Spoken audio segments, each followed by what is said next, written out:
চা বিক্রি করে বন্ধুর সংসার চালাচ্ছেন রাজশাহীর মিঠু দাস। তার দোকানটি রাজশাহীর 0 পয়েন্টে অবস্থিত।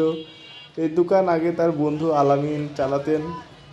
তখন কিন্তু ভালো বিক্রি হতো, কিন্তু আলামিন মারা যাওয়ার পরে দোকানটি বন্ধ হয়ে যায়। ফলে আলামিনের যে পরিবার তারাও অসহায় অবস্থায় পড়ে।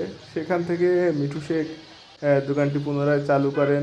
প্রতিদিন সন্ধ্যা থেকে রাত পর্যন্ত চা বিক্রি করেন এবং খরচের টাকা বাদ দিয়ে আলামিনের পরিবারের হাতে, তার মা এবং তার স্ত্রীর হাতে প্রতিদিন 300 থেকে 500 টাকা কিন্তু তিনি দেন সংসার চালানোর জন্য। ফলে একদিকে যেমন দোকানটি আবারও চালু হয়েছে, আলামিনের সংসার চলছে, আবার মিঠু দাসও কিন্তু কাজ করছেন এখানে।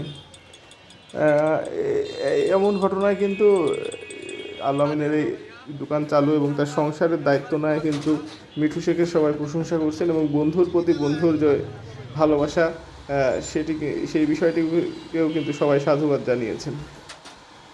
আর এই দোকানে 15 ধরনের চা বিক্রি হয়। 6 টাকা থেকে দাম শুরু, 30 টাকা পর্যন্ত দাম রয়েছে চায়ের। এটি নগরীর 0 পয়েন্টে অবস্থিত।